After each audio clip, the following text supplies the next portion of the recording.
Hello and welcome to the Tudor Tours. Today I have brought you to one of my favourite places on earth.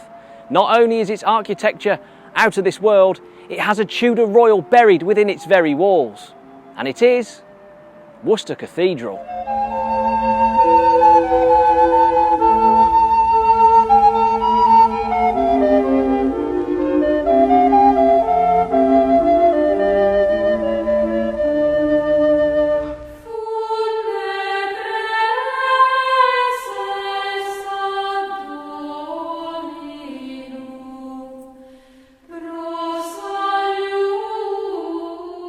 I have to say, I've been to cathedrals all over the UK, but there is something really special about Worcester. It just has such a calm and peaceful atmosphere. It really makes the hairs on the back of your neck stand up.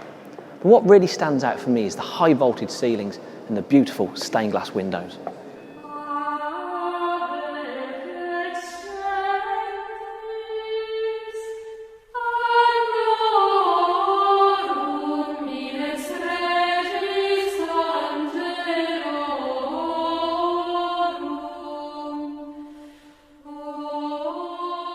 The original cathedral dates back to the 680s. The building work of the current cathedral commenced under St Wulfstan in 1084. That's less than 20 years after the Battle of Hastings. Sitting here in the 21st century is impressive, but just think hundreds of years ago, the common everyday man and woman coming to a place of this scale and beauty, they must have really felt just a little bit closer to heaven.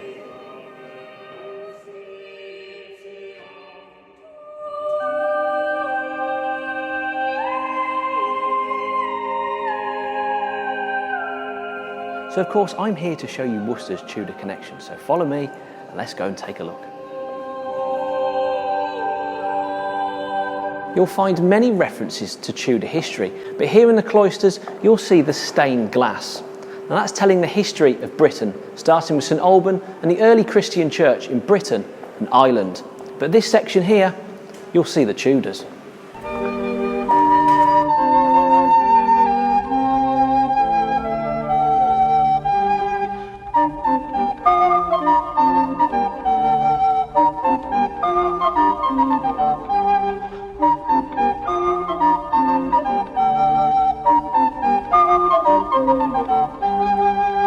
I'm now walking towards the high altar where two royals are buried. One, a King of England, the other, a Tudor prince.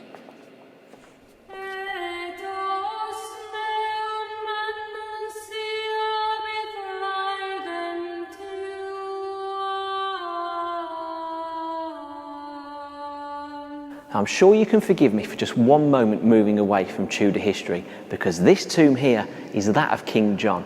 It is the oldest royal effigy in England and dates back to 1232. John's tomb was actually positioned a few yards away from here, but was moved during the Tudor period, and that's when the box part of the tomb was added. When they opened his tomb in 1529, they found a silk cap, which is now believed to have been worn at his coronation.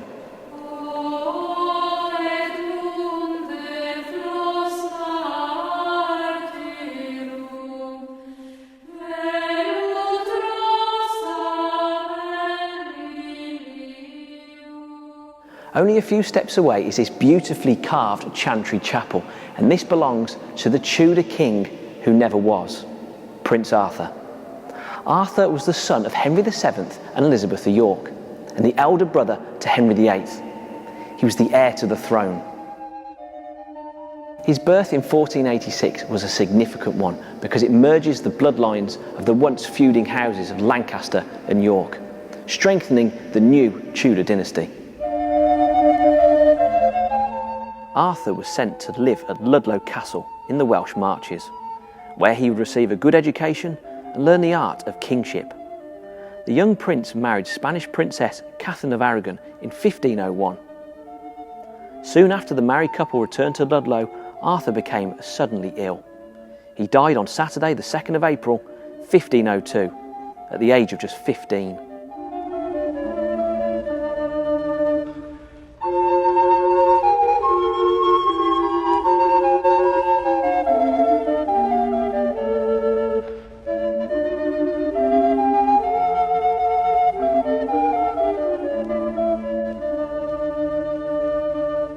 It's thought that he caught the sweating sickness due to the speed at which he died. The sweating sickness, it was said, you could be merry at dinner and dead at supper. This impressive chantry chapel may have been built by the stonemasons of Westminster Abbey or local masons. Either way, it's fit for a King of England.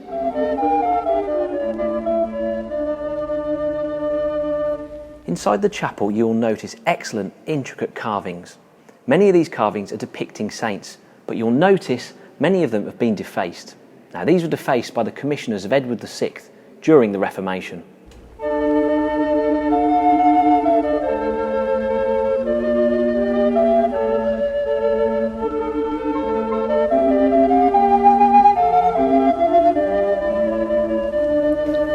Although we have this tomb in the middle, Arthur is actually buried under the floor in the corner here.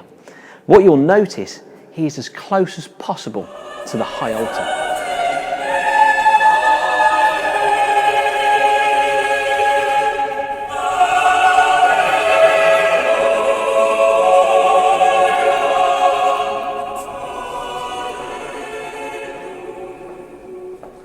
Arthur's body was led by a great procession.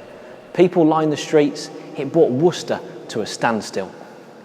His funeral was said to be so grand it outdid John's some 300 years previous.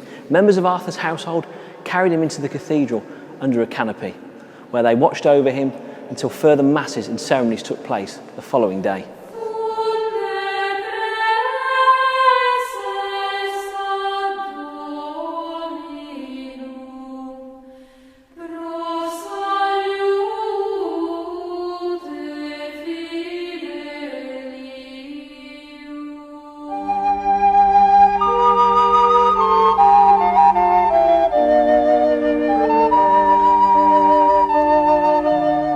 On the south wall you will see beautiful heraldic carvings, such as the White Rose of York, Red Rose of Lancaster, the Tudor Rose, and amongst others you'll see other emblems, such as the portcullis of Margaret Beaufort, Order of the Garter, and the pomegranate, the emblem of Catherine of Aragon.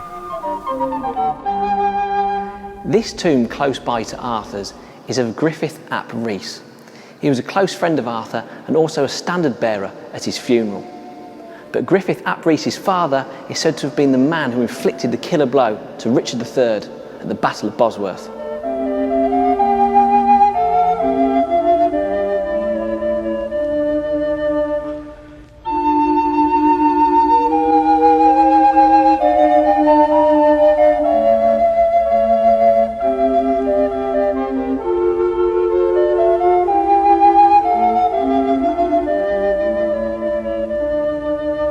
So there you have it, that was Worcester Cathedral, and I'm sure you'll agree it's truly breathtaking. Now, if you like Tudor history, or history in general, Worcester Cathedral is a must visit.